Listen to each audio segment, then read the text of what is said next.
Welcome guys, welcome to my channel. आज हम लोग DSSP का जो क्वेश्चन पेपर हमने स्टार्ट किया हुआ था, आज हम उसका 4th पार्ट डिस्कस करेंगे। ऑलरेडी चैनल के ऊपर इसके 3 पार्ट आ चुके हैं। अगर आपने नहीं देखे हैं तो आप प्लेलिस्ट सेक्शन में जाकर देख सकते हैं। इसके अलावा भी आपको हमारे चैनल की जो प्लेलिस्ट है उसमें इकोनॉमिक्स के बहुत सारे प्रीवियस ईयर क्वेश्चंस पेपर अलग अलग एग्ज़ाम के मिल जाएंगे, जिससे आप अपने क्वेश्चंस की प्रैक्टिस को इम्प्रूव कर सकते हैं।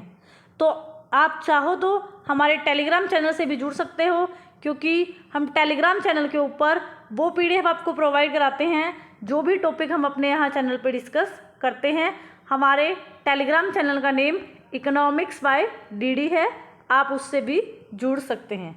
आज का जो हमारा पहला क्वेश्चन रहेगा क्वेश्चन नंबर 204, और आज का पहला question, under gold standard exchange rate पर ये बोला गया है कि गोल्ड स्टैंडर्ड जब सिस्टम था उस टाइम पर हमारी जो एक्सचेंज रेट होती थी वो कैसी होती थी। तो उस टाइम पर हमारी एक्सचेंज रेट जो होती थी फिक्स होती थी, और ये कौन फिक्स करता था? ये गवर्नमेंट करती थी या फिर RBI की कोई अथॉरिटी करती थी।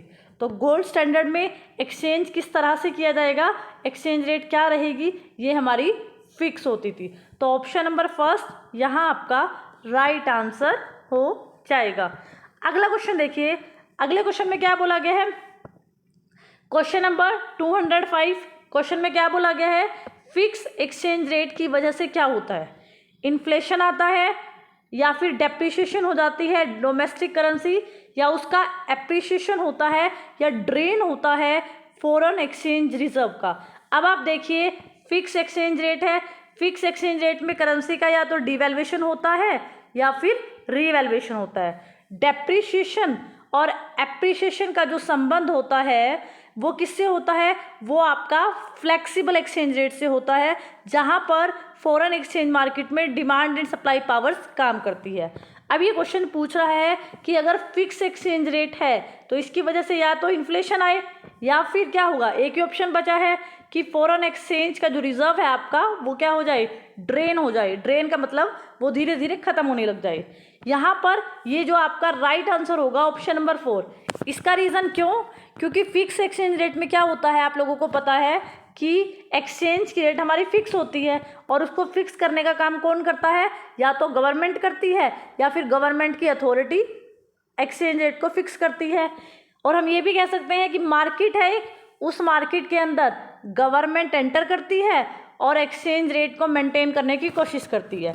जब गवर्नमेंट क्या करती है या सेंट्रल बैंक क्या करता है, एक्सचेंज रेट को मेंटेन करता है, तो उसकी वजह से उसके पास जो भी फॉरेन करेंसी होती है, जो भी फॉरेन करेंसी के रिजर्व्स होते हैं, उसे क्या करना पड़ता है, सिचुएशन के हिसाब से कई बार फॉरेन करेंसी को सेल करना पड़ता है, डोमेस्टिक करेंसी को परचेज करना पड़ता है।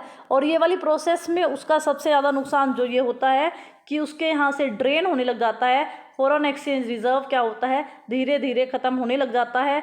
ऑप्शन नंबर D इसीलिए आपका यहाँ राइट आंसर हो जाएगा। अगला क्वेश्चन देखिए, अगले क्वेश्चन में क्या बोला गया है? The system of flexible exchange rate gives rise to. Flexible अगर एक्सचेंज रेट है, एक्सचेंज रेट फिक्स नहीं है, एक्सचेंज रेट सिचुएशन के हिसाब से चेंज हो रही है, exchange rate demand and supply पर बेस है, तो उससे क्या होगा, आपके बैलेंस ऑफ पेमेंट में इक्विलिब्रियम आएगा। तो यहाँ पर ऑप्शन नंबर C आपका राइट आंसर हो जाएगा। अगला क्वेश्चन देखिए, अगले क्वेश्चन में क्या बोला गया है? When the force of demand and supply of currency market में ऑपरेट करते हैं, और फॉरेन एक्सचेंज मार्केट में ऑपरेट करते हैं क्या? डिमांड एंड सप्लाई किसकी? फॉरेन करेंसी की डिमांड एंड सप्लाई मार्केट में ऑपरेट करती है। तो इस तरह की जो एक्सचेंज रेट होता है उसको क्या बोलते हैं? उसको आप फ्लेक्सिबल एक्सचेंज रेट बोलते हो, लेकिन फ्लेक्सिबल नहीं है तो आप क्या बोलोगे? फ्लोटिंग एक्सचेंज रेट हम क्या कहते हैं, उसे बोल देते हैं, उसका दूसरा नाम। तो यहाँ पर आपका ऑप्शन नंबर 2 राइट आंसर हो जाएगा। अगला क्वेश्चन देखिए, अगले क्वेश्चन में क्या बोला गया है? एक इंडियन है, एक्सपोर्टर है, जो क्या करता है, उसको 2017 में क्या हुआ, 65 रुपये मिले $1 के बदले। मतलब 2017 में उसने कितनी कमाई की, $1 का कमाया।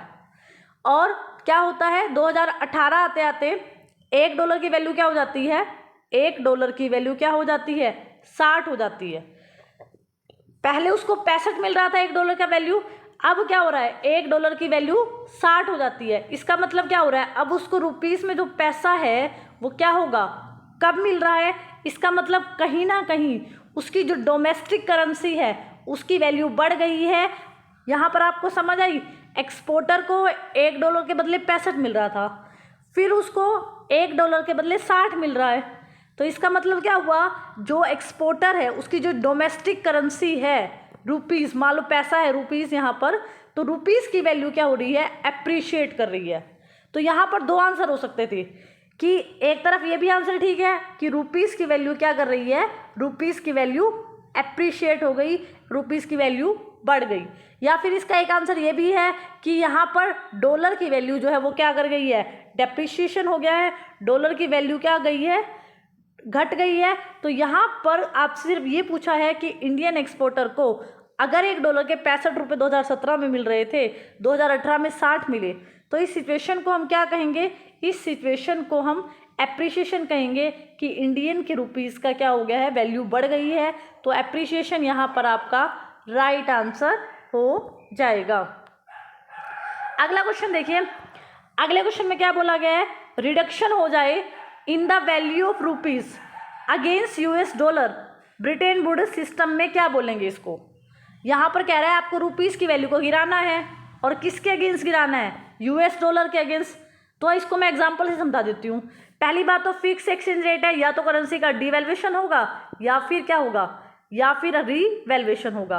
अब आपको करेंसी की वैल्यू को गिराना है तो क्या हो जाएगा, मान लो $1 खरीदने में पहले 50 रुपये देने पड़ रहे थे, अब $1 खरीदने में 70 रुपये देने पड़ रहे हैं। तो इसका मतलब हमने क्या किया है, इंडियन रुपीस की वैल्यू को गिराया है। तो यही तो उसने कहा था, आपको क्या करना है, रुपीस की वैल्यू को गिराना है। किसके अगेंस्ट गिराना है, डॉलर के अगेंस्ट गिराना है। यही काम हमने किया है। तो इस सिचुएशन को, क्योंकि फिक्स एक्सचेंज रेट है, या तो डीवैल्यूएशन बोलते हैं या रीवैल्यूएशन। तो रीवैल्यूएशन में तो करेंसी की वैल्यू बढ़ती है, लेकिन हमने गिराई है, तो इसीलिए इस प्रोसेस को बोला जाता है डीवैल्यूएशन ऑफ करेंसी। तो ऑप्शन नंबर 2 यहाँ आपका राइट आंसर हो जाएगा।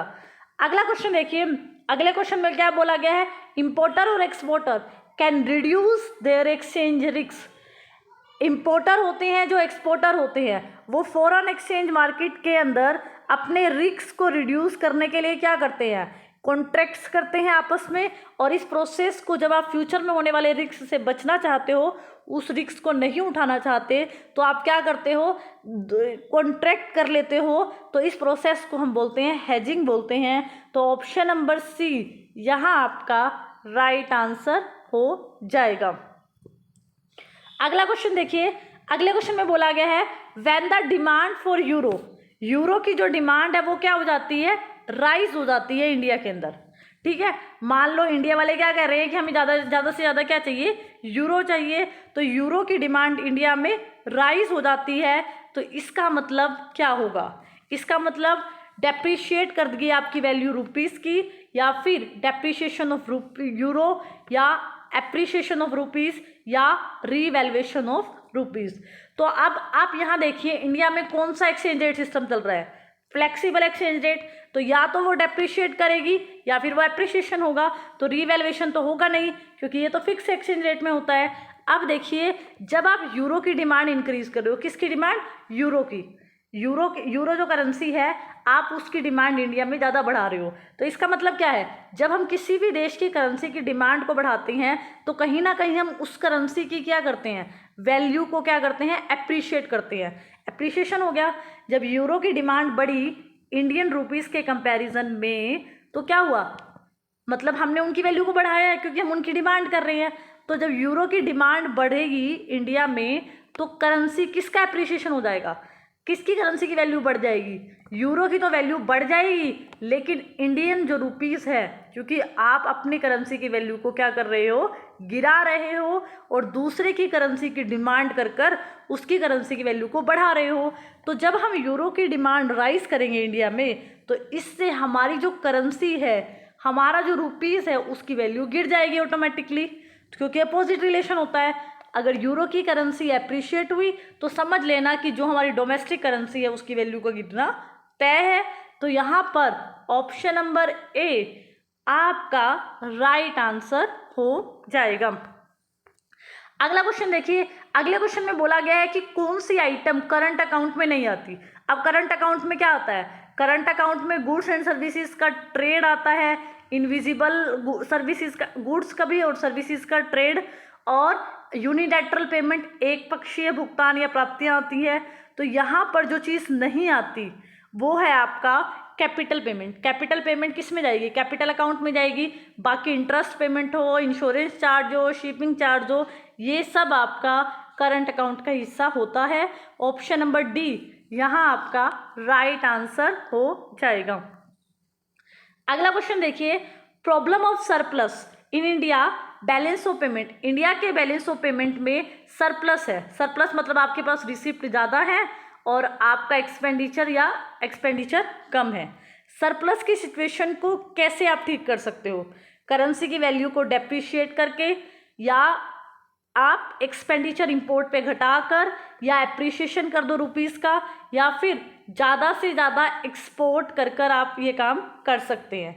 अब आप देखिए, इसमें ये वाली एक सिचुएशन होती है, जब आप अपनी करेंसी की वैल्यू को डेप्रिशिएट करोगे, $1 50 का है, $1 को 70 कर दिया, तो यहाँ पर आपके एक्सपोर्ट बढ़ते हैं, इंपोर्ट कम होती है।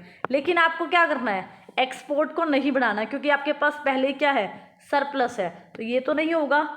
अगर आप क्या करते हो, एक्सपेंडिचर जो इंपोर्ट पर किया जा रहा था उसको घटा रहे हो तो आपके पास और इनकम हो जाएगी, और इनकम हो जाएगी तो आपका सरप्लस में और चला जाएगा। यही तो एक बड़ी प्रॉब्लम है। तो यहाँ पर आप इंपोर्ट पर किए जाने वाले खर्चे को कम नहीं करोगे। अगर हम एप्रिसिएशन कर दे करेंसी का, तो इससे हम सरप्लस बैलेंस ऑफ पेमेंट की प्रॉब्लम को ठीक कर सकते हैं। एप्रिसिएशन अभी मैंने सिखाया था आपको कैसा, कि $1 50 का था, अब आपको $1 क्या हो जाएगा? 40 का मिलेगा। तो ऐसा होते ही जब आपने डॉलर की वैल्यू को क्या किया है, नहीं सॉरी, जब आपने अपने रुपीस की वैल्यू को, रुपीस है ना ये हमारा, रुपीस जो है, रुपीस की वैल्यू को हमने क्या किया है? बढ़ा दिया है, और डॉलर की वैल्यू को हमने कर दिया कम। ऐसा होते ही हमारे इंपोर्ट बढ़ जाएंगे और एक्सपोर्ट क्या हो जाएंगे? कम हो जाएंगे। जब हम अपनी करेंसी का एप्रिसिएशन करते हैं, उसकी वैल्यू को बढ़ाते हैं, तो हमारा इंपोर्ट करना सस्ता हो जाता है, एक्सपोर्ट करना महंगा, मतलब एक्सपोर्ट हमारे घट जाते हैं। तो इसी सिचुएशन में हमारे पास जो सरप्लस के रूप में पैसा है वो बाहर चला जाएगा। तो एप्रिसिएशन कर कर ही सरप्लस बैलेंस ऑफ पेमेंट की प्रॉब्लम से बचा जा सकता है। तो यहाँ पर ऑप्शन नंबर सी आपका राइट आंसर हो जाएगा। अगला क्वेश्चन देखिए, यहाँ पर आपसे बोला गया है इंडिमिटी पेमेंट क्या है, उसके अंदर जो है क्या क्या आता है। तो यहाँ पर देखिए, यहाँ पर जो इनविजिबल अकाउंट्स होते हैं ना, इनविजिबल अकाउंट्स जो होते हैं ये किसके अंदर आते हैं? जो आपकी इनविजिबल ट्रेड्स होते हैं, इनविजिबल जो सर्विसेज का आप एक्सपोर्ट इंपोर्ट करते हो, तो इंडिमिटी पेमेंट्स जो है किसका कंपोनेंट है? इनविजिबल अकाउंट्स का कंपोनेंट होती है। तो ऑप्शन नंबर बी यहाँ आपका राइट आंसर हो जाएगा। अगला क्वेश्चन देखिए, एग्रीमेंट आपने प्रेजेंट में किया, और क्या एग्रीमेंट किया कि आप फ्यूचर में फॉरेन एक्सचेंज करोगे एक स्पेसिफिक डेट पर, ठीक है? तो इसको हम क्या बोलते हैं? प्रेजेंट में एग्रीमेंट किया आपने और फ्यूचर की डेट के लिए कर दिया कि फ्यूचर में इस डेट पर इतना एक्सचेंज हमें चाहिए, तो इस एग्रीमेंट को क्या बोलते हैं? Agreement made in present to get foreign exchange. Foreign exchange आपको क्या चाहिए? फॉरेन एक्सचेंज तो आपको फ्यूचर में चाहिए। जैसे मैं आज किस ए बंदे के साथ कॉन्ट्रैक्ट कर लूँ, ए और मैं हूँ बी, हम आपस में आज कॉन्ट्रैक्ट कर लेते हैं कि मुझे इतना एक्सचेंज, आज की एक्सचेंज रेट ये है, इस एक्सचेंज रेट पर इतनी फॉरेन करेंसी चाहिए। आज मैंने कॉन्ट्रैक्ट कर लिया, लेकिन मुझे ये कब चाहिए, फ्यूचर में कभी एक स्पेसिफिक डेट पे चाहिए, तो इसको हम क्या बोलेंगे, इस सिचुएशन को या इस एग्रीमेंट को हम बोलते हैं फॉरवर्ड कॉन्ट्रैक्ट। क्योंकि आज के लिए हमने कॉन्ट्रैक्ट नहीं किया, भले ही हमने आज कॉन्ट्रैक्ट किया लेकिन फ्यूचर के लिए किया, तो इसको हम बोलते हैं फ्यूचर या forward contract. Option number D यहाँ पर आपका राइट आंसर हो जाएगा। अगला क्वेश्चन देखिए, which of the following is not correct regarding the year of establishment. अब आपको पता है इंटरनेशनल बैंक फॉर रिकंस्ट्रक्शन, जिसे हम IBRD या फिर हम वर्ल्ड बैंक के नाम से आज जानते हैं इसको, ये तो 1945 में ही इस्टेब्लिश हुआ था। उसके बाद इंटरनेशनल डेवलपमेंट एसोसिएशन 1960 में बनी थी। मल्टीलैटरल इन्वेस्टमेंट गारंटी एजेंसी 1988 में बनी थी। लेकिन इंटरनेशनल फाइनेंस कॉरपोरेशन जो है आपका, ये 1956 में बना था, और ये सारी एजेंसी वर्ल्ड बैंक का पार्ट है। तो यहाँ पर जो गलत पेयर है वो है ऑप्शन नंबर सेकंड, तो ऑप्शन नंबर सेकंड आपका राइट आंसर हो जाएगा। अगला क्वेश्चन देखिए, यहाँ पर क्या बोला गया है, इंट्रा इंडस्ट्री ट्रेड मॉडल किसने आइडेंटिफाई किया था। पहली बात पता होना चाहिए कि इंट्रा इंडस्ट्री ट्रेड क्या होता है, कि दो ट्रेड करने वाले नेशन सेम ही कमोडिटी को एक्सपोर्ट करते हैं, उसी को इंपोर्ट कर रहे हैं। जैसे इंडिया मान लो क्या करे, इंडिया कपड़े को ही एक्सपोर्ट कर रहा है बी कंट्री को, और कपड़े का ही इंपोर्ट करे, तो इसको बोलते हैं इंट्रा इंडस्ट्री ट्रेड। तो जिसको आइडेंटिफाई करने का काम न्यू हेक्सचर-ओलिन मॉडल में किया गया था, और इसका फॉर्मूला भी होता है एक्सपोर्ट माइनस शायद X-M। ये आपका इंट्रा इंडस्ट्री ट्रेड का फॉर्मूला भी आपको लर्न करना है। और न्यू हेक्सचर-ओलिन जो आपका मॉडल रहेगा, उसने क्या किया था, इंट्रा इंडस्ट्री ट्रेड का फॉर्मूला दिया था 1 माइनस एक्सपोर्ट माइनस इम्पोर्ट और एक्सपोर्ट प्लस इम्पोर्ट, ये आपका इंट्रा इंडस्ट्री ट्रेड को निकालने का फॉर्मूला भी है। तो ऑप्शन नंबर डी यहाँ आपका राइट आंसर हो जाएगा। अगला क्वेश्चन देखिए, अगला क्वेश्चन क्या है, अगले क्वेश्चन में बोला गया है कि लियोन्टिफ ने जो है इम्पेरिकली किस चीज़ को जो है वेरीफाई किया था अपनी थ्योरी में, एब्सोल्यूट कॉस्ट डिफरेंस को, कंपैरेटिव कॉस्ट डिफरेंस को, फैक्टर प्रपोर्शन डिफरेंस को। तो लियोन्टिफ ने इम्पेरिकली जब वेरीफाई किया था, तो उसने क्या देखा था कि जो कंट्री कैपिटल इंटेंसिव गुड्स वाली होती हैं, वो कैपिटल गुड का एक्सपोर्ट करने की बजाय किसका एक्सपोर्ट कर रही होती है, लेबर इंटेंसिव गुड्स का एक्सपोर्ट कर रही होती है। और जो कंट्री लेबर इंटेंसिव कंट्रीज थी, वो क्या कर रही थी, कैपिटल इंटेंसिव गुड्स का एक्सपोर्ट कर रही थी। इसी चीज़ को उसने वेरीफाई किया था, और इसी चीज़ को अपनी थ्योरी में फैक्टर प्रोपोर्शन के नाम से जाना जाता है। ऑप्शन नंबर सी यहाँ पर आपका राइट आंसर हो जाएगा। अगला क्वेश्चन देखिए कि फ्री ट्रेड होने से इनकम किसके फेवर में चली जाएगी। तो ये वाली जो थ्योरी है, आपने स्टोपर-सैमुअल्सन की थ्योरी की होगी। स्टोपर-सैमुअल्सन अपनी थ्योरी में क्या कहता है कि फ्री ट्रेड होगा, ट्रेड पर किसी तरह का कोई बैरियर नहीं होता। तो जिस कंट्री में जो फैक्टर अबंडेंट होता है, उसको यूज़ कर गुड्स बनानी चाहिए। अगर इंडिया की बात करें, अगर इंडिया में लेबर है तो लेबर का ज़्यादा यूज़ किया जाए, लेबर इंटेंसिव प्रोडक्ट बनाए जाए। तो फ्री ट्रेड होने की वजह से लेबर इंटेंसिव जितने भी फैक्टर्स हैं, वो सारे के सारे एक ही प्रोडक्ट के प्रोडक्शन में लगा दिए जाएंगे, जिसकी वजह से अबंडेंट जो कंट्री है उसके फैक्टर प्रोडक्शन को क्या हो जाएगा, फ़ायदा हो जाएगा। उसको जो है मैग्नीफिशियर इफेक्ट के रूप में भी वो जो है फ़ायदा होगा। तो यहाँ पर ऑप्शन नंबर बी आपका राइट आंसर हो जाएगा। अगला क्वेश्चन देखिए, अगला क्वेश्चन है which of the following is practical as against theoretical importance in free international trade. अब नीचे दिए गए ऑप्शन पे से कौन सा एक ऐसा ऑप्शन है जिसकी प्रैक्टिकल इंपॉर्टेंस है अगर हमारा ट्रेड फ्री होता है इंटरनेशनल लेवल पर।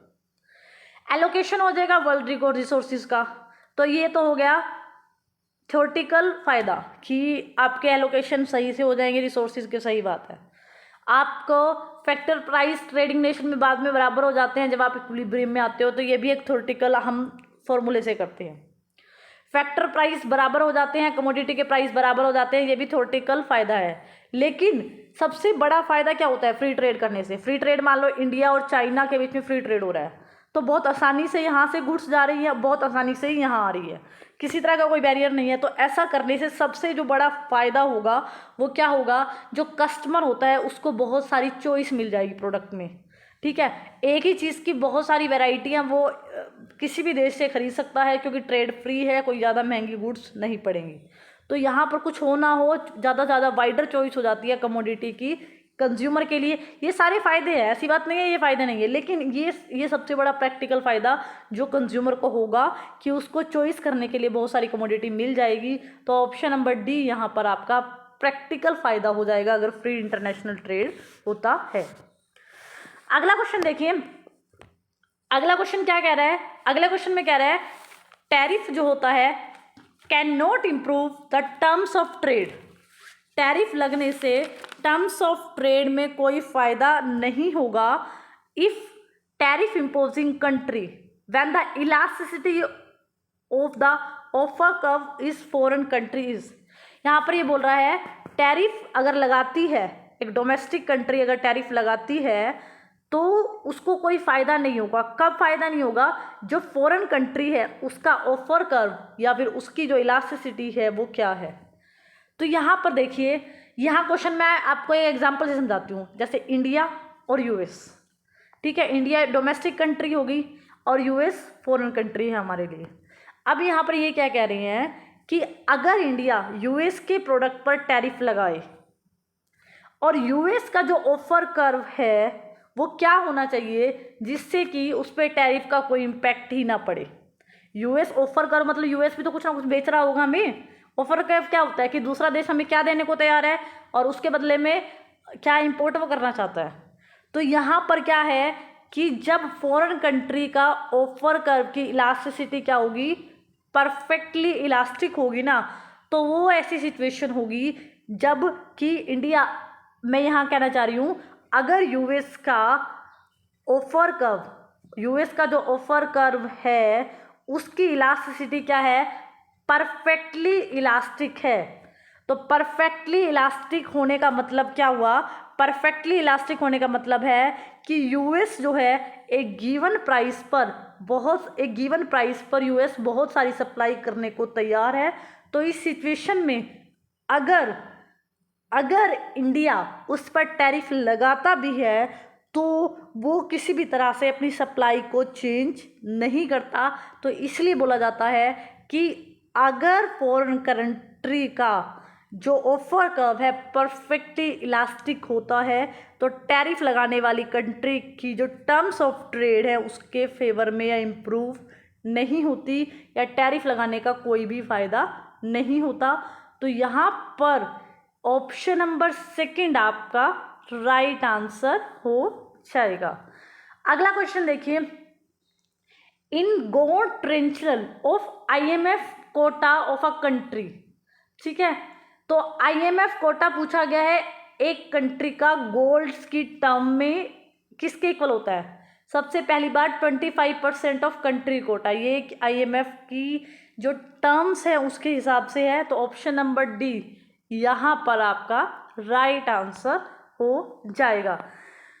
अगला क्वेश्चन देखिए, अगले क्वेश्चन में आपसे पूछा है मैनेजिंग डायरेक्टर ऑफ आईएमएफ 2018। अब ये 2018 का पेपर था तो 2018 का पूछ लिया, लेकिन हमारे लिए जो इम्पोर्टेंट है वो है 2000, अब जो 22-23 अपना चल रहा है इस टाइम पर।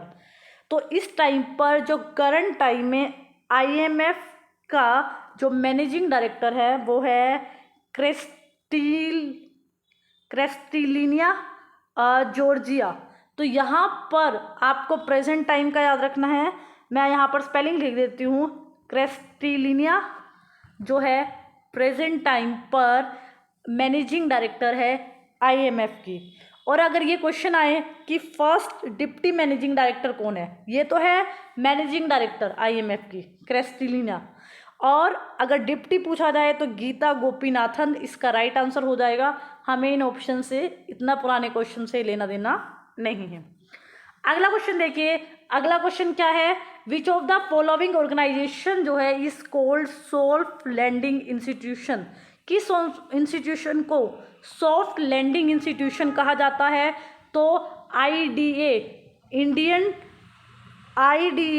International development association, international development association जो है उसको हम क्या ना बोलते हैं, ये एक आपकी मल्टीनेशनल फाइनेंशियल इंस्टीट्यूशन है जो कि पुअर कंट्रीज़ को लोन देती है। तो इसी को, ये जो लोन प्रोवाइड करती है पुअर कंट्रीज़ को, इंटरनेशनल डेवलपमेंट एसोसिएशन, इसी को ही हम सॉफ्ट लैंडिंग इंस्टीट्यूशन बोलते हैं। तो ऑप्शन नंबर सी यहाँ आपका राइट आंसर हो जाएगा। अगला क्वेश्चन देखिए, 11th मिनिस्ट्रियल कॉन्फ्रेंस WTO की कहाँ हुई थी? तो ये एरीज में हुई थी, अर्जेंटीना के अंदर। ऑप्शन नंबर सेकंड आपका यहाँ राइट आंसर हो जाएगा। अगला क्वेश्चन देखिए, which of the following is not a function of stock market?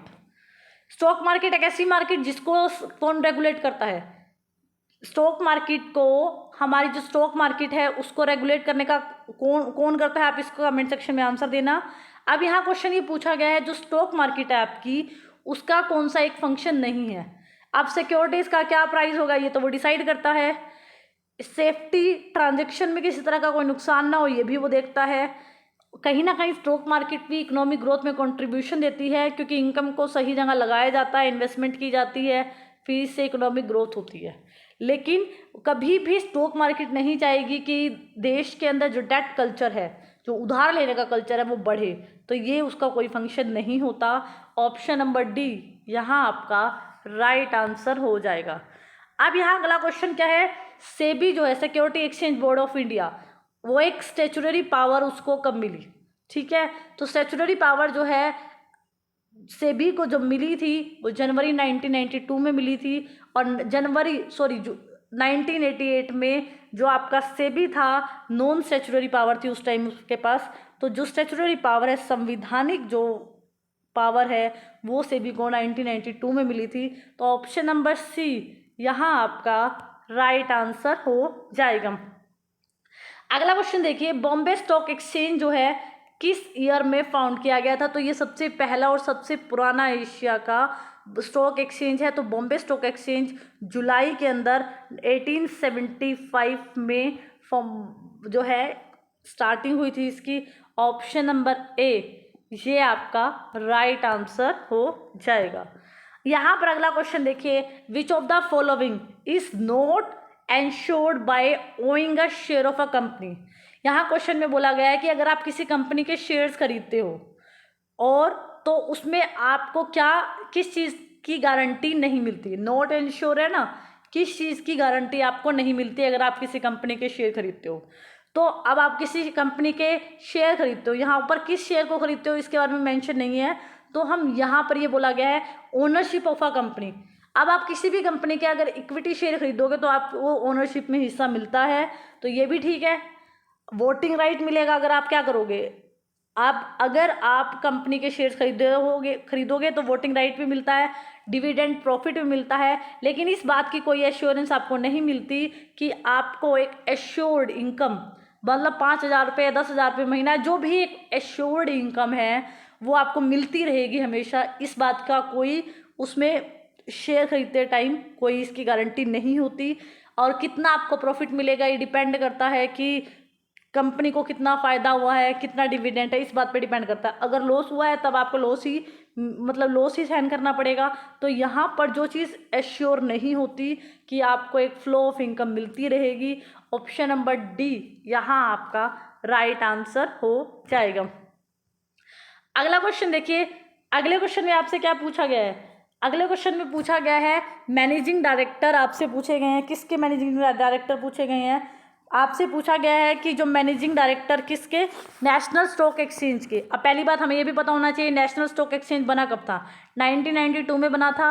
अब उस टाइम 2018 का क्वेश्चन है, 2018 के तो आपसे पूछेगा नहीं। करंट टाइम में अगर हम बात करें, आशीष कुमार चौहान करंट टाइम में नेशनल स्टॉक एक्सचेंज के मैनेजिंग डायरेक्टर है। तो यहाँ पर आपका आशीष कुमार चौहान राइट आंसर हो जाएगा करंट क्वेश्चन के हिसाब से। अगला क्वेश्चन है, which of the following was not obtained by national stock exchange in year 2015? मतलब यहाँ पर क्या है, नेशनल स्टॉक एक्सचेंज को बहुत से अवार्ड मिलते हैं। 2015 में सारे अवार्ड उनको मिले हैं, लेकिन कौन सा एक अवार्ड है जो कि 2015 में नेशनल स्टॉक एक्सचेंज को नहीं मिला? तो ये है आपका option number second, global agriculture excellence award 2015 में नेशनल स्टॉक एक्सचेंज को नहीं मिला है, तो यही आपका राइट आंसर हो जाएगा।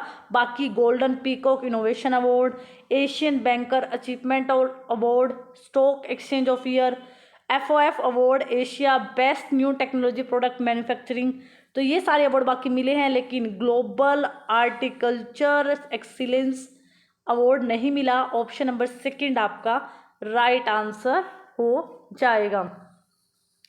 अब जो है प्रेमचंद रॉयचंद ने क्या फाउंड किया था, तो प्रेमचंद रॉयचंद ने बॉम्बे स्टॉक एक्सचेंज जो कि जुलाई में 1875 में फाउंड की थी। ऑप्शन नंबर ए आपका राइट आंसर हो जाएगा। अगला क्वेश्चन देखिए, which of the following is a regulatory function of SEBI, इनमें से क्या काम सेबी करता है। तो सेबी का सबसे बड़ा काम ये देखना होता है कि जो स्टॉक एक्सचेंज मार्केट है, इन्वेस्टर के साथ किसी तरह का कोई फ्रॉड ना हो जाए। तो सबसे ज़्यादा जो उसका इम्पोर्टेंट काम है इन सभी ऑप्शंस में से, वो करता है इंक्वायरी, ऑडिटिंग, स्टॉक एक्सचेंज की टाइम पे इंक्वायरिंग करता रहता है, उसकी ऑडिटिंग करता रहता है कि इन्वेस्टर के साथ किसी तरह की धोखाधड़ी नहीं हो मार्केट के अंदर। तो यहाँ पर जो मेन उसका रेगुलेटरी फंक्शन है वो यही है, बाकी काम उसके रेगुलेटरी फंक्शंस में नहीं आते। तो ऑप्शन नंबर सी यहाँ आपका राइट आंसर हो जाएगा। अगला क्वेश्चन देखिए, रिलेशनशिप बिटवीन टू वेरिएबल्स, अगर आपको दो वेरिएबल्स के बीच में रिलेशनशिप को दिखाना है तो आप किसकी सहायता से दिखा सकते हैं। तो लाइन ग्राफ की सहायता से आप दिखा सकते हैं।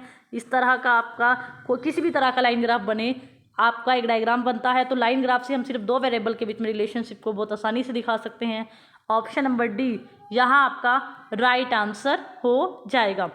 अगला क्वेश्चन देखिए, वो कौन सा डायग्राम है जो आप ग्रुप डाटा जो होता है उसको प्लॉट करने में यूज़ करते हैं। तो आप हिस्टोग्राम की हेल्प से, आपने देखा है ना हिस्टोग्राम की हेल्प से हम ग्रुप डाटा को प्लॉट करते हैं। मोड की वैल्यू को भी प्लॉट करने के लिए हम हिस्टोग्राम का ही यूज़ करते हैं। तो यहाँ पर ग्रुप डाटा पूछा है, ऑप्शन नंबर बी आपका राइट आंसर हो जाएगा। अगला क्वेश्चन भी फिर उसी से आया हुआ है कि मोड जो है ग्राफिकली आप किससे दिखाते हो। मोड हम हिस्टोग्राम की हेल्प से दिखाते हैं। ऑप्शन नंबर सी यहाँ आपका राइट आंसर हो जाएगा। अगला क्वेश्चन देखिए, अगला क्वेश्चन क्या है, अगला क्वेश्चन आपका मैथमेटिकल क्वेश्चन आया हुआ है और आपसे क्या पूछा है, समेशन FD स्क्वायर आपको गिवन है और समेशन FD आपसे सिर्फ यहाँ कुछ नहीं पूछा, आपसे पूछा है कि यहाँ पर ये बताओ कि स्टैंडर्ड डेविएशन जो है आपका कितना आएगा। अब आपको यहाँ स्टैंडर्ड डेविएशन का फॉर्मूला जो है वो पता होना चाहिए।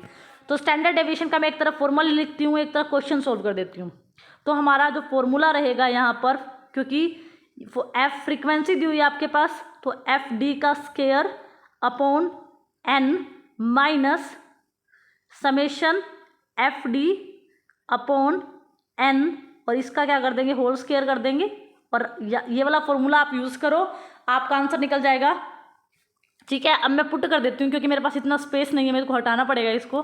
तो यहाँ पर देखिए FD का स्क्वायर मेरे पास कितना है, FD का स्क्वायर पहले था तो 362, N की वैल्यू कितनी है 217, और यहाँ पर क्या था, यहाँ पर माइनस का निशान आता है। उसके बाद समेशन FD कितना है 128, और यहाँ पर 128 के बाद N कितना है 217। अब इसका क्या करना होता था, इसका स्क्वायर करना है। अब जब आप इसको सोल्व करोगे ना, अगर मैं इसको यहाँ सोल्व करूँ तो जो मेरा आंसर आएगा वो क्या रहेगा, मेरा जो राइट आंसर आपका रहेगा, सीधा मैं आपको आंसर लिख के बता देती हूँ, 1.14 आपका आंसर निकल जाएगा। आप इसको डिवाइड करना, यहाँ स्क्वेयरिंग करके डिवाइड करना, फिर माइनस करना, फिर रूट निकालना। तो यहाँ पर 1.14 आपका राइट आंसर हो जाएगा। ऑप्शन नंबर ए आपका यहाँ राइट आंसर हो जाएगा। कोफिशिएंट ऑफ वेरिएशन आपसे पूछा गया है, तो इसका एक सिंपल सा फॉर्मूला होता है कि आपके पास स्टैंडर्ड डेविएशन गिवन होता है, मीन आप निकालते हो, उसके बाद इंटू कर देते हो 100, तो आपका कोफिशिएंट्स में कितना वेरिएशन है आप आसानी से चेक कर सकते हैं। ऑप्शन नंबर ए आपका यहाँ राइट आंसर हो जाएगा। अगला क्वेश्चन है, गिनी कोफिशिएंट का यूज़ क्यों करते हैं। गिनी कोफिशिएंट से हम इनकम इनक्वालिटी को मेज़र करते हैं। मैथमेटिकली तरीके से हम इनकम इनक्वालिटी को मेज़र करने के लिए गिनी कोफिशिएंट का यूज़ करते हैं। तो यहाँ पर ऑप्शन नंबर डी आपका राइट आंसर हो जाएगा। अगला क्वेश्चन है, मीन है आपके पास उसमें से आप मोड की वैल्यू को माइनस करते हो और आप पे नीचे स्टैंडर्ड डेविएशन है। तो ये क्या है, ये आपका स्क्यूनेस है, इसको आप क्या कहते हो, इसको स्क्यूनेस बोलते हो। तो ये Karl Pearson coefficient of skewness है, Karl Pearson coefficient of skewness का फॉर्मूला है। तो इसीलिए ऑप्शन नंबर सी यहाँ आपका राइट आंसर हो जाएगा। अगला क्वेश्चन देखिए, अगला क्वेश्चन फिर आपका एक मैथमेटिकल क्वेश्चन आया हुआ है, स्टैट का क्वेश्चन है। आपसे क्या बोला गया है, यहाँ पर आपको रैंक कोरिलेशन निकालना है, ठीक है। और रैंक कोरिलेशन निकालना है, उसके साथ साथ आपको बहुत सारी चीजें दे रखी हैं। Sum of the square and difference of rank by जज A and B for 8 student is 21। जो आप क्या करते थे, डी का स्क्वायर करते थे ना, डी का स्क्वायर कैसे करते थे, D1 में से D2 को माइनस करते थे, दो अलग अलग जजेस की आपकी जो जजमेंट होती थी उनको माइनस कर कर उसका स्क्वायर करते थे। जो आपका यहाँ D निकलता था जजमेंट का, उसका आप स्क्वायर करते थे। तो यहाँ पर क्वेश्चन में ना आपको सीधा D स्क्वायर गिवन है। अब पहले आपको पता होना चाहिए फॉर्मूला क्या है। फॉर्मूला जो रैंक कोरिलेशन का होता है वो क्या होता है, 1/1 - 6D का स्क्वायर और n स्क्वायर माइनस 1, ठीक है, या फिर 1। तो आप अब क्या करें, इस फॉर्मूले को यहाँ पुट कर दे, n स्क्वायर माइनस n 1। अब हम जब इस फॉर्मूले को पुट करेंगे ना तो यहाँ पर क्या रहेगा, 1 - 6D का स्क्वायर आपको कितना है, 21 गिवन है। उसके बाद यहाँ पर क्या आएगा, n की वैल्यू कितनी है, 8 गिवन है। फिर n का स्क्वायर करना है, फिर माइनस क्या आएगा, n का स्क्वायर करना है ना आपको। फिर उसके बाद क्या आएगा आपका, यहाँ पर माइनस n करोगे तो यहाँ पर जो आपका n करोगे, अब आगे जब इसको आप सोल्व करोगे ना, मल्टीप्लाई करना ही का काम रह गया, मल्टीप्लाई करने का ही काम रह गया ना। तो जब आप इसको लास्ट में सोल्व करोगे ना तो आपका जो आंसर आएगा ना वो मैं बता देती हूँ, वो आपका यहाँ से सोल्व करने के बाद आपके पास 126 आएगा ऊपर वाले हिस्से को सोल्व करके, और नीचे वाले को 506 आएगा। तो यहाँ पर आप जब इसको माइनस करोगे ना, मतलब डिवाइड हो गया, अब ये आपका 0.24 समथिंग रहेगा।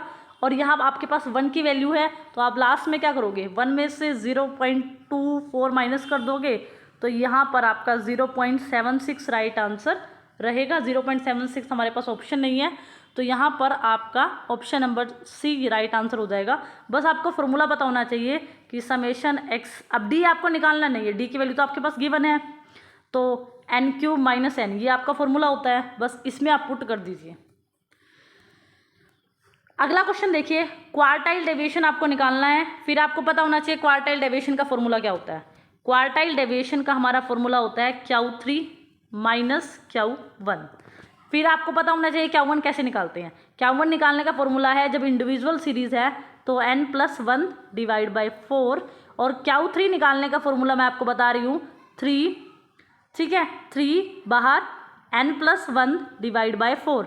इन फॉर्मूलों को लगाएंगे और हम Q1 और Q3 की वैल्यू को निकाल लेंगे। अभी हम निकालते भी हैं इसको, देखो पहले इसको हम क्या करते हैं, असेंडिंग ऑर्डर में कर देते हैं। 7, 10, 12, 15, 16, 17, 25। Q1 का फॉर्मूला मैंने आपको क्या कहा था, n+1 / 4, तो Q1 निकाल लेते हैं। n+1 कितना है, ये टोटल 7 है, 7 + 1 / 4, तो यहाँ पर क्या आ जाएगा 8/4, तो यहाँ 2 आ जाएगा। सेकंड नंबर पर हमारा Q1 क्या निकल गया, 10 निकल गया। सेकंड नंबर पर देखो क्या है, 10 है। इसके बाद क्या निकालोगे, Q3 निकालोगे। Q3 कैसे निकलेगा, 3 × n, वही फिर दोबारा से 7 + 1 / 4। 7 और 1 कितना हो गया, 8। 8 को 3 से करोगे 24, 24 / 4 क्या आएगा, 6। 6 नंबर पे कौन सी आइटम है, देखो 1 2 3 4 5 6, 6 नंबर पे कौन सी है, ये है। तो आपका Q1 आ गया 10 और Q3 आ गया 17। तो मैंने आपको क्या कहा था, क्वार्टाइल डेविएशन का फॉर्मूला क्या होता है, Q3 - Q1। Q3 कितना निकला अभी हमारा 17, Q1 कितना निकला 10, डिवाइड कर दो 2 से, तो यहाँ पर 7 को आप 2 से डिवाइड करोगे तो क्या आएगा 3.5 आएगा, तो 3.5 यहाँ पर आपका राइट आंसर हो जाएगा। अगला क्वेश्चन देखिए, जो लैंड टेन्योर सिस्टम है जिसे सर थॉमस मॉनरो ने इंट्रोड्यूस किया था, उसको क्या बोलते हैं? उसको बोलते हैं रियायतवारी सिस्टम के नाम से हम जानते हैं। ऑप्शन नंबर बी यहाँ आपका राइट आंसर हो जाएगा। अगला क्वेश्चन है कि वो क्लासिकल इकोनॉमिस्ट जिसने ब्रिटिश ईस्ट इंडिया कंपनी के साथ 1857 में काम किया था, वो कौन सा इकोनॉमिस्ट है? तो वो है आपका JS mill. Option number A यहाँ आपका राइट आंसर हो जाएगा। अगला क्वेश्चन देखिए, अगले क्वेश्चन में क्या बोला गया है? Cultivation of which of the commercial crop leads to uprising among the farmer during the British rule.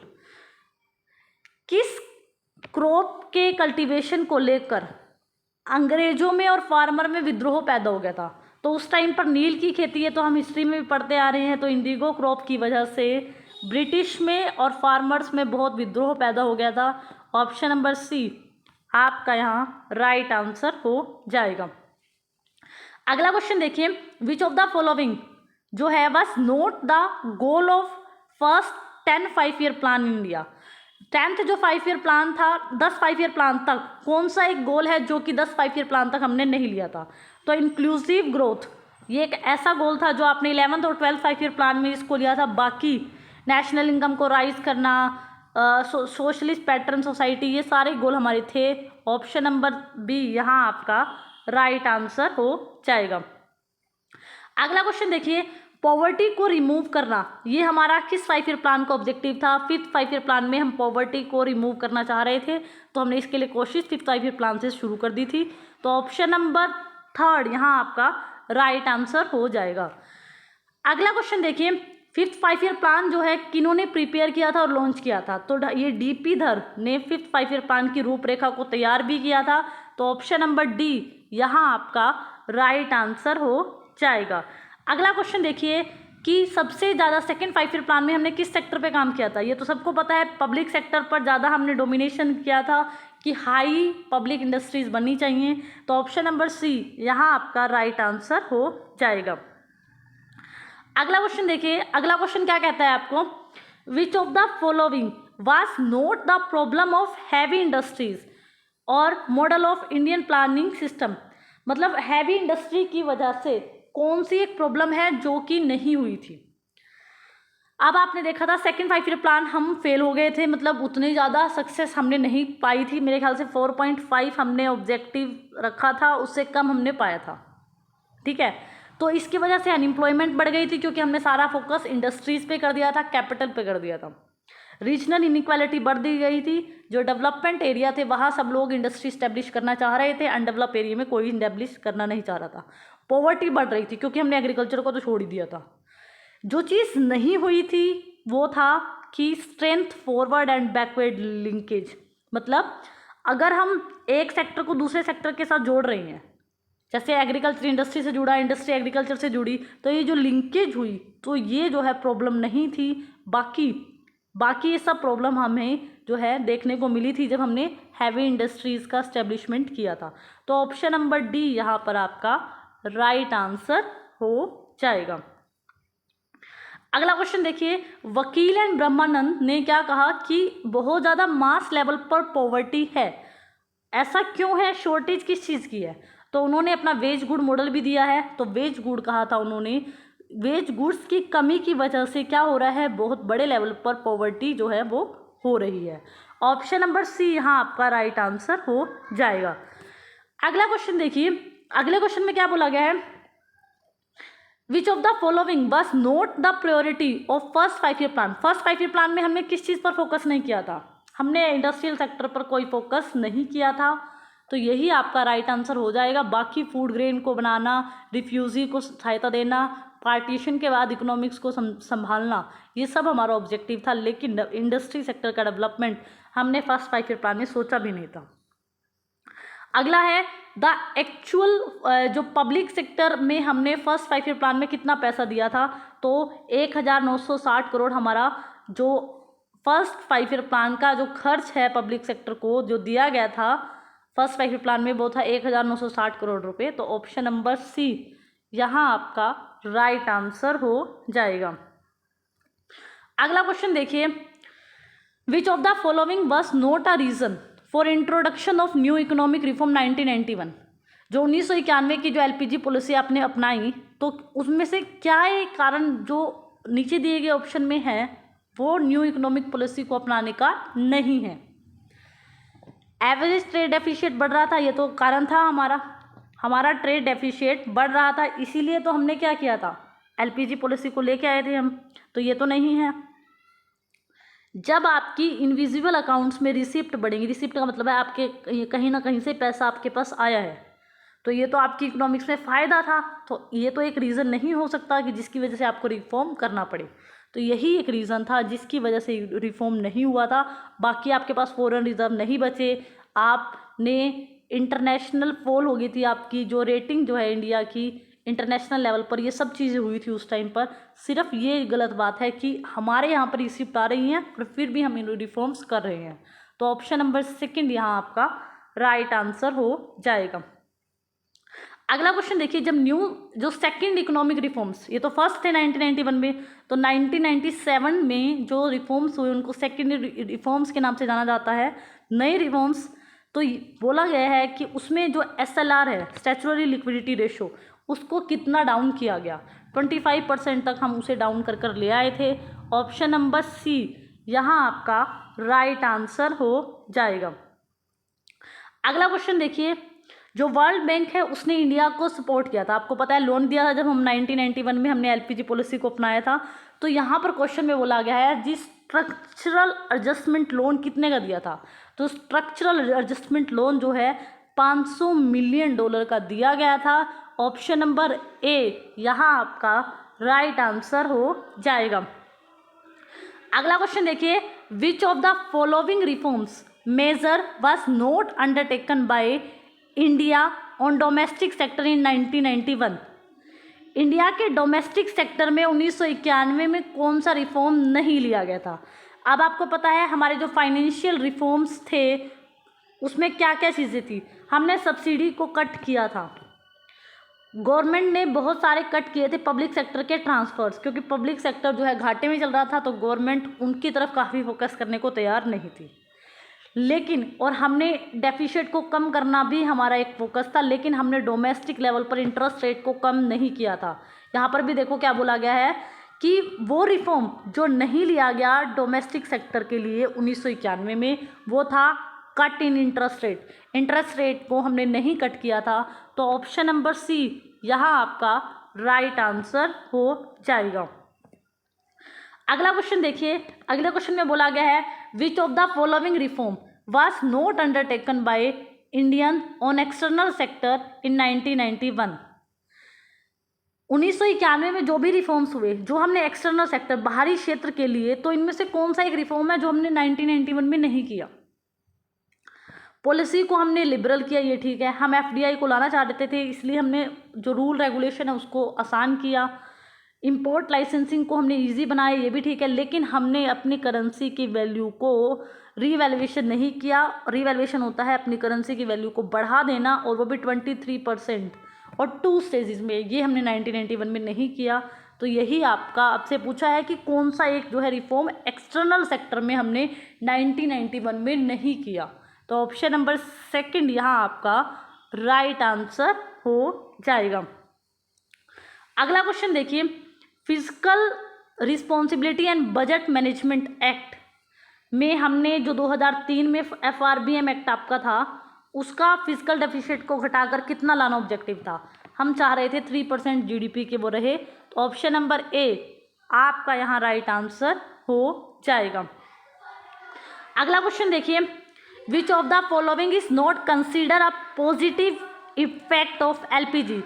Liberalisation, privatisation, globalisation जो आपकी पॉलिसी थी 1991 की, तो क्या एक पॉजिटिव इफेक्ट, एक फ़ायदा नहीं था लिबरलाइजेशन को लाने का। आपका डेफिसिट कंट्रोल हो गया, ये बात सही है, हमारी इकोनॉमी ग्रोथ करने लगी क्योंकि हमने पब्लिक सेक्टर से पावर लेकर प्राइवेट सेक्टर को काफ़ी दे दी थी। इंक्रीज़ हो गया था फॉरेन एक्सचेंज रिजर्व, क्योंकि हमने दूसरे देशों के लिए अपनी इकोनॉमी को ओपन कर दिया था। लेकिन जब किसी भी देश की इकोनॉमी में मल्टीनेशनल कंपनीज़ का रोल बढ़ जाता है, उनका प्रॉफिट हिस्सा बढ़ता है, वो किसी भी देश के लिए अच्छी बात नहीं होती। तो ये एक पॉजिटिव जो है इफेक्ट जो है हम कंसीडर नहीं करेंगे। तो यहाँ पर ऑप्शन नंबर डी आपका राइट आंसर हो जाएगा। अगला क्वेश्चन देखिए, अगला क्वेश्चन है, तो यहाँ पर बोला गया है पॉजिटिव इफेक्ट। अब यहाँ पर उल्टा पूछ लिया कि 1991 में जो रिफॉर्म्स हुए उसका क्या एक पॉजिटिव इफेक्ट निकला। क्या हमारी कल्चरल वैल्यू जीरो हो गई थी, घट गई थी, घट रही थी? नहीं। क्या पॉजिटिव पूछ रहा है ना, नेगेटिव तो नहीं बताना। रूरल अर्बन काफ़ी गांव और शहरों में अंतर बढ़ गया था, ये भी नेगेटिव हुआ। सबसे ज़्यादा पॉजिटिव चीज़ जो हुई 1991 में, जो मोनोपोली पावर थी ना देश में, कुछ लोगों के पास सारे रिसोर्सेज होना, वो छिन गई थी और देश में कंपटीशन बढ़ गया था। तो ये चीज़ अच्छी हुई थी और इसी को हम पॉजिटिव साइड लेकर चलेंगे। तो ऑप्शन नंबर सी यहाँ आपका राइट आंसर हो जाएगा। अगला क्वेश्चन देखिए, ग्लोबलाइजेशन के अंदर हम क्या इंक्लूड नहीं करते। लिबरलाइजेशन एफडीआई का ग्लोबलाइजेशन में आएगा। टैरिफ आपने घटाई, ये भी आएंगे।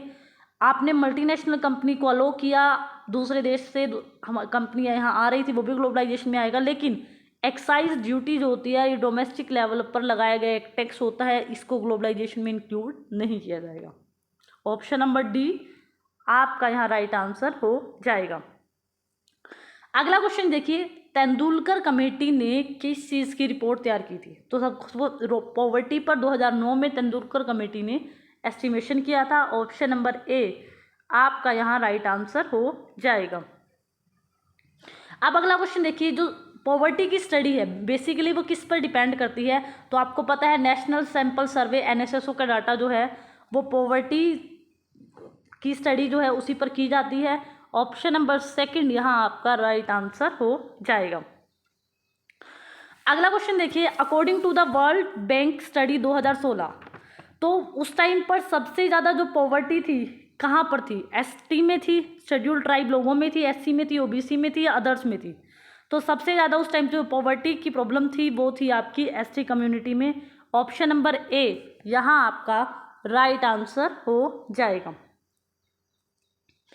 अगला क्वेश्चन देखिए, which of the following is not an economic factor. पैसे से संबंधित फैक्टर नहीं है क्या?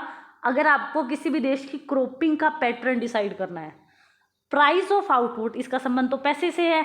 इंश्योरेंस अगेंस्ट रिस्क, आपको कितने का इंश्योरेंस मिलेगा, कितने का फ़ायदा होगा अगर रिस्क होता है, तो ये भी इकोनॉमिक फैक्टर है, तभी तो आप क्रॉप को उस हिसाब से डिसाइड करते हो।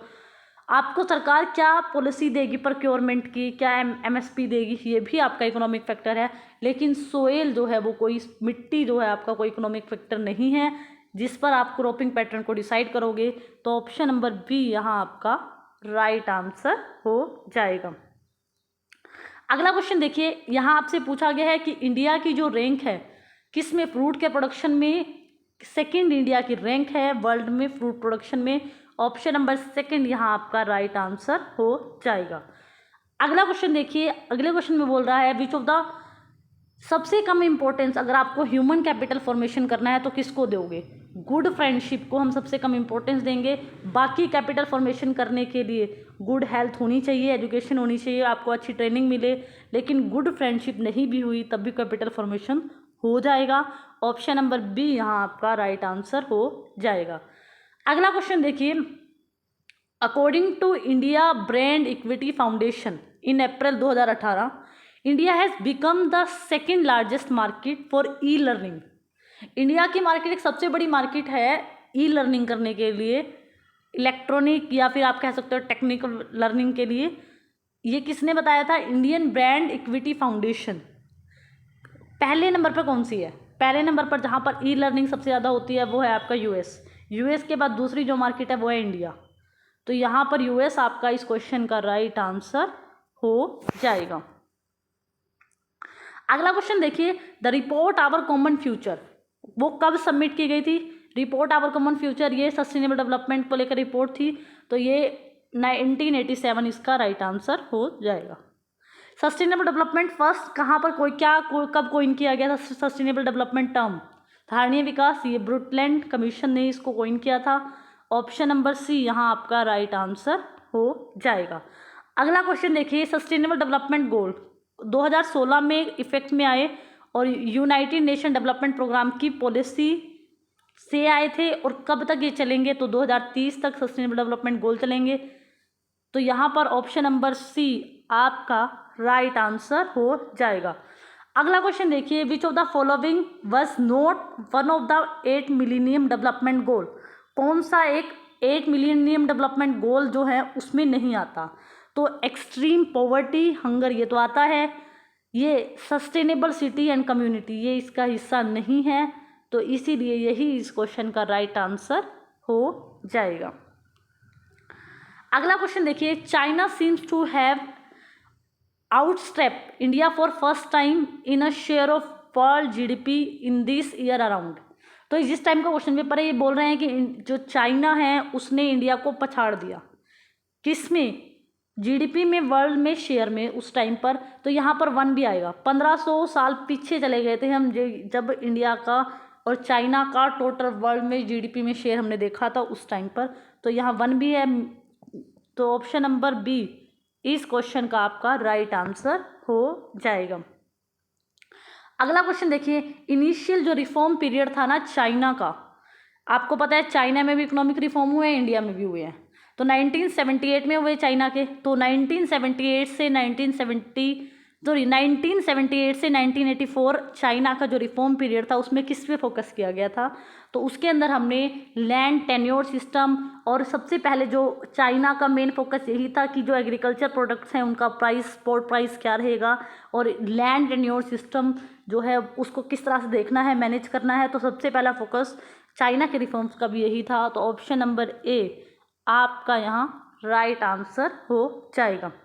अब आप देखिए यहाँ पर according to human development report 2016 पूछा गया है, तो यहाँ पर किसके बारे में पूछा गया, इंडिया और पाकिस्तान का ह्यूमन डेवलपमेंट में जो वो नंबर है ना वो पूछा गया है कि कैसी सिचुएशन थी, कि इंडिया और पाकिस्तान का ह्यूमन डेवलपमेंट में 2016 में जो रैंक था वो कैसा था, मतलब मिडल में आता था या लो कंट्री में आता था या हाई कंट्री में आता था।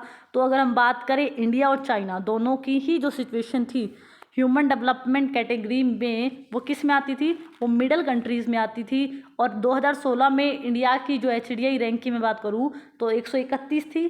तो ये तो हो गई 2016 की बात, लेकिन हमारे लिए जो इम्पोर्टेंट चीज़ रहेगी वो ये रहेगी कि इंडिया की करंट टाइम में जो रैंक वगैरह है वो क्या है। तो करंट टाइम में HDI में इंडिया की जो रैंक रहेगी वो रहेगी 134, जो अब के पेपर में पूछी जा सकती है। ये आपका राइट आंसर हो जाएगा। और 2021 में तो हमारी 135 थी, उसके बाद हम एक पोजीशन गिरे हैं, ये हमारे लिए अच्छी बात है। लेकिन उस टाइम पर 2016 के अंदर इंडिया और पाकिस्तान दोनों का ही प्लेस ह्यूमन डेवलपमेंट रिपोर्ट में मिडल कंट्रीज़ में था, मीडियम कंट्रीज़ में था।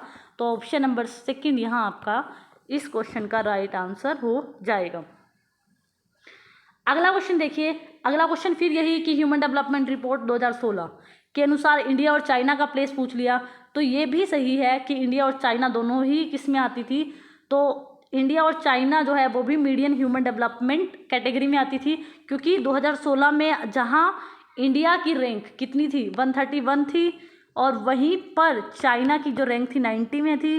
तो ये दोनों ही कंट्रीज उस टाइम पर क्या थी, मिडल ह्यूमन डेवलपमेंट कैटेगरी के अंदर आती थी। तो ऑप्शन नंबर ए यहाँ आपका राइट आंसर हो जाएगा। अगला क्वेश्चन देखिए, ये वाला क्वेश्चन आप यहाँ पर आपको इसका नंबर्स में आपको आंसर देना है कि according to the human development report 2016 gender inequality in India was, कि इंडिया के अंदर जो जेंडर की इनइक्वालिटी है वो चाइना से ज़्यादा है but lower than Pakistan, lower than China, higher than Pakistan, higher than both China and Pakistan. तो 2016 की जो ह्यूमन डेवलपमेंट रिपोर्ट है जहाँ पर आपको जेंडर इनइक्वालिटी देखनी है अगर इंडिया के अंदर, तो सबसे ज़्यादा जेंडर इनइक्वालिटी पहले नंबर पर आएगी पाकिस्तान के अंदर, फिर आएगी इंडिया के अंदर, फिर आएगी चाइना के अंदर। तो हम कहेंगे कि इंडिया की जो जेंडर की इनइक्वालिटी है वो किससे ज़्यादा है, चाइना से तो ज़्यादा है पर पाकिस्तान से कम है, क्योंकि पाकिस्तान पहले नंबर पर है इंडिया, बीच में चाइना बाद में।